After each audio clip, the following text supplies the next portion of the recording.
Hello, everyone. Welcome to this week's Indie Artist Music Hustle with Blind Intelligence. I'm your host, Miss Ronnie, where I always seek to give you exquisite cranial repertoire.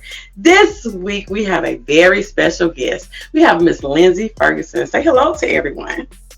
Thank you, Ronnie. Hi. How are you doing? I'm doing well. I've been promoting the release of my new album, Being a Girl, this past weekend, and so I've been kind of on the computer or on my phone pretty much nonstop for the past several days. So getting a little overwhelmed, but happy. Okay. Well, what we're going to do is we're going to start out with letting you tell everyone a little bit about yourself. Sounds great. So I'm a 26-year-old singer-songwriter. I live in Los Angeles with my fiance, Jordan. He and I are also in a band called Ned and Wendy the Band. I started making music for fun when I was like 11 years old. I've been writing songs for as long as I can remember.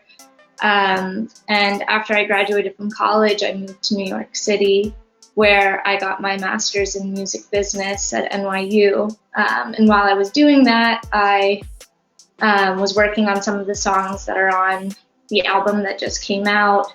And that was actually how I connected with my now fiance. And then during quarantine, decided to move to Los Angeles to live with him and start our band. And it's just been sort of a like musical whirlwind for the past, 2 years or so, and I'm really excited to have put out, my first album after all of that. I feel really good about it. Okay. So tell me this. I interviewed another artist once, and she told me that she felt like Los Angeles was very congested and people trying to make it in different aspects of the entertainment industry. So do you think from New York, do you think that between both places, which place is the best place for a new artist to start their career? Ooh, okay.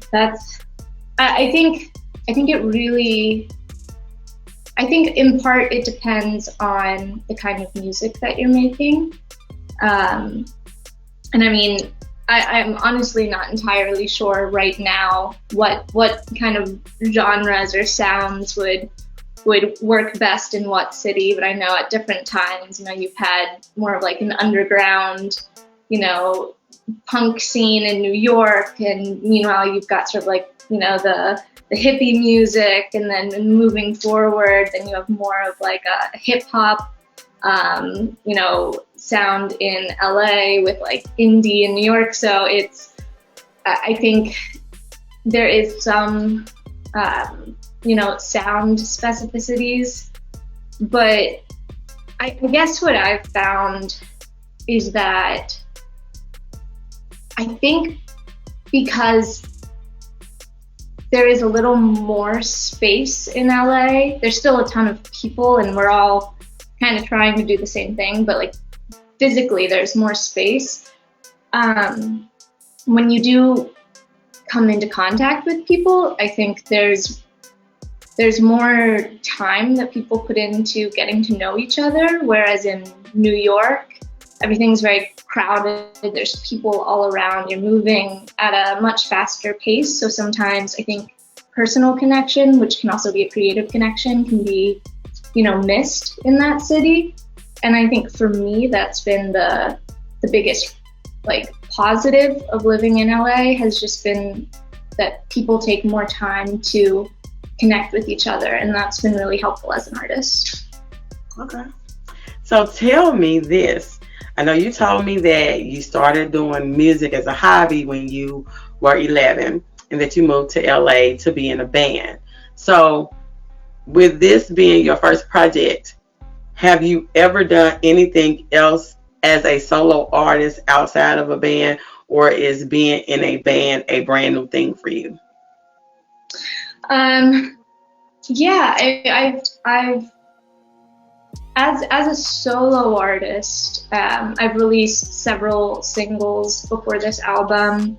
I recorded a live album when I was in London a couple years ago, and I've played live at a couple of small venues, specifically in New York. I've played at like Pianos in Rockwood and Arlene's Grocery, which are all kind of like East Village spots for young artists. So this is my first time having moved to LA. This is my first time being a part of a band, and that's an entirely new experience, because I think before I was in a band, making music felt more like just something I've always done, and not quite a hobby. It's more, a part of me than that. But now being in a band, there's a little bit more intention, a little more planning, working with another artist, collaborating. It's not just kind of the stuff that just comes out of me on a regular basis. It's more of a practice, and it's like a sport. I'm not just really, I'm not just someone who happens to be good at, dribbling a basketball when I'm playing around with it. Now it's like I have to practice the drills. I have to figure out the offense and the defense, and I think that's been really good for me as an artist. Tell me, how do you think your background in music business has helped you as an artist? Well, I mean... Well, wait a minute. Let me back up. Help you as in not making some common mistakes that you see other new artists make.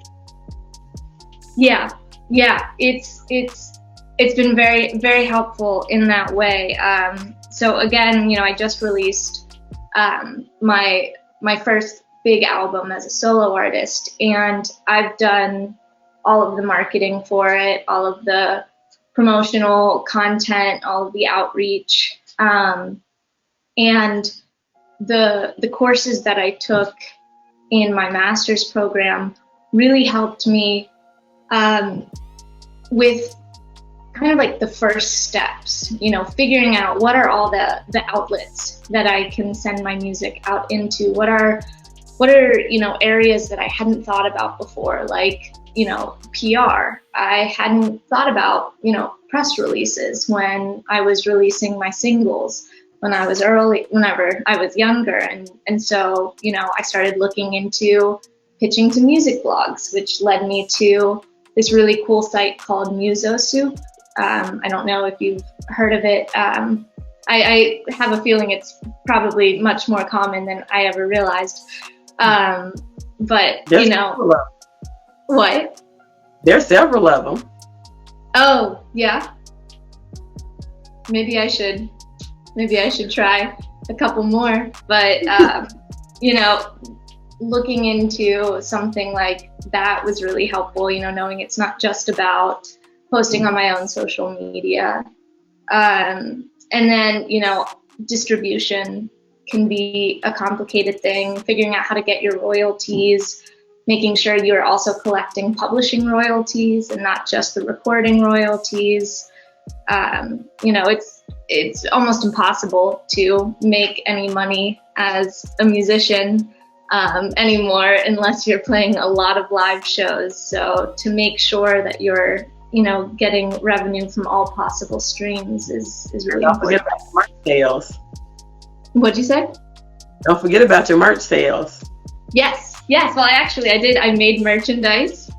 I used Shopify to set up an online merchandise store, and that's been helpful.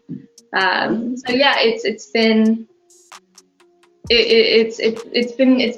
fun, kind of thinking strategically and coming up with like an overall creative plan for how to get music out there, how I want to be represented as an artist, and also just like creating the artwork around the album has been really fun.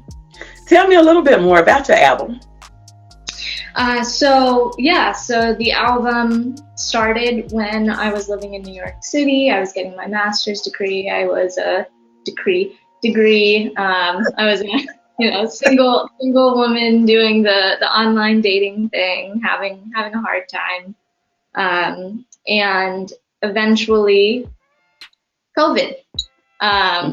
So you get in the album to kind of travel with me back home to live with my parents. I actually finished my master's degree online. I had my graduation ceremony I experienced while sitting in my childhood bed by myself. I remember I asked my dad if he wanted to watch, and he asked how long it was, and I told him, and he was like, that's okay. So I just sat in my room by myself while I graduated from my master's program and finished school. I did throw my little hat up in there. We got hats, so that was good. So during that time that I was at home, I kept writing, and I had never tried to produce any of my own music before. I had always sought other producers to work with, or thought that songs that I recorded on my own weren't, of the quality of music that I could actually release.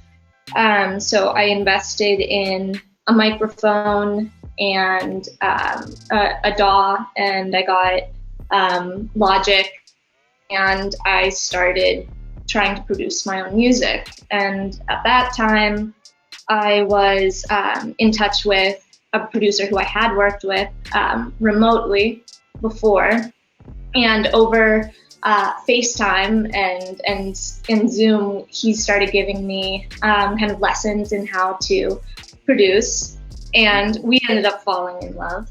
And so that's all in the album. And so then from my parents' house, I moved to Los Angeles, where that producer was already living, and he and I moved into a house together.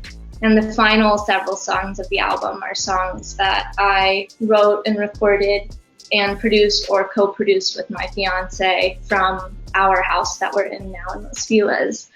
So you get sort of this, full story, not the full story of my life, of course, but kind of a story of a young woman who's, dealing with a lot of the, daily struggles that we deal with. And, and then of course the non-daily struggles like COVID, but of course we all deal with that too. And I think, it's such a long album because I'd been recording these songs not knowing how I would release them. But when there was finally a feeling of resolution in my own life, that's whenever I knew it was ready to go out into the world. So, it's a journey, the album. So you would say that the album is more, I know you said it's telling a story, but I would say more of a personal spotlight into your life. Yeah, it's a very intimate album. It's very personal, but I do think that because it gets so specific and so personal, that there are actually really kind of like tangible experiences and feelings that listeners can connect with. Are there any songs that you cut from the album? Well, there are so many songs that I have written over the last 4 years, and a lot of them, the majority of the songs that I've made are not in the album. Talking about all the songs that you made, but you know how when you go through all of the songs and you be like, okay, this made the cut for the album. Then we're gonna have a final cut, and you come to the final cut and be like, yeah. So were there any songs that you had to cut from the album? I'm trying to think. Once I decided I was certain that I wanted to release it as an album, and not just break it up into smaller EPs. And I put the album together. I think everything that I included in the first run is still on there. Okay. Tell me about social media. Well, I have heard it called a beast. I have heard it been called time consuming, and people just get other people to do it. What is your personal take on social media as being an artist? It's honestly it's a large part of the reason why I put off committing fully to being an artist for as long as I did. Why? I mean, I think when I was in grad school, especially because it was a music business program, so many of the professors were, talking about music from, the business perspective, from, making money, from data, and everything was social media. They need to have this many followers and this many likes, and they need to have a brand and look this way and this aesthetic. And I was so not into that, and I felt really really disheartened by that, by this idea that, okay, well, if I want to be a music artist, then I have to commit all my time to social media, but I really just want to make music. And I think recently, it has, for the past, month, that's absolutely been the case. I have been completely consumed by social media.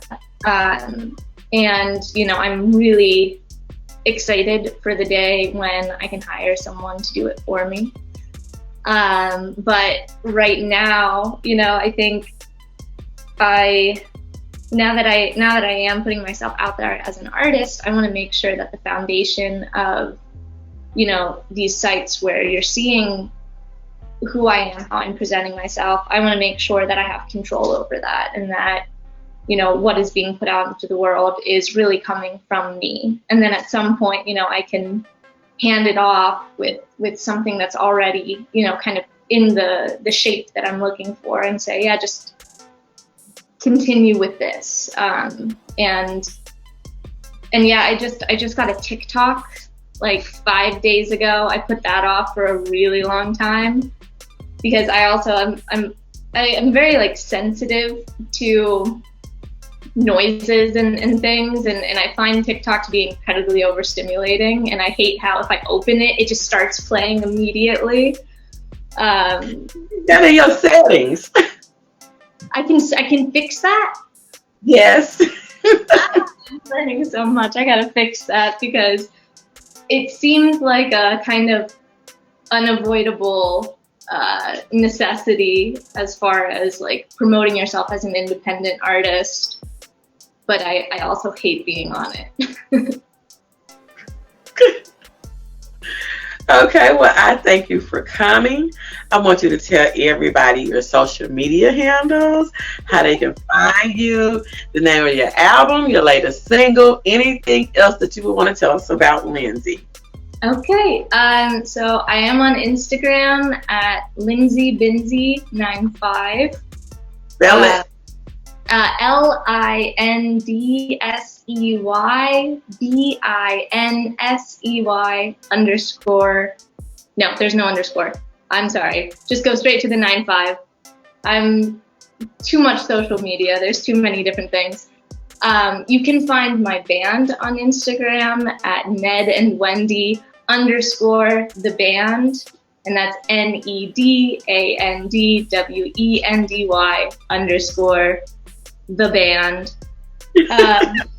I'm on TikTok as Lindsey Ferguson Music, I think.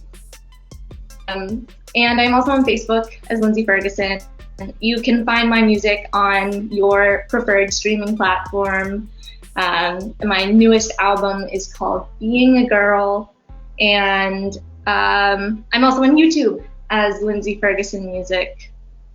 And I guess all I would like to leave you with is I really do implore you to listen to the album. I think that any listener will be able to find something to connect with in it.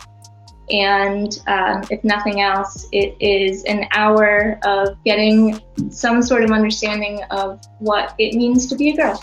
You heard her. You can find her on all streaming platforms. You can find her at Lindsey Ferguson Music on YouTube, Facebook, and her Twitter. And I'm going to assume Instagram. You can find us on the podcast, on all your podcasting preferred podcasting platforms.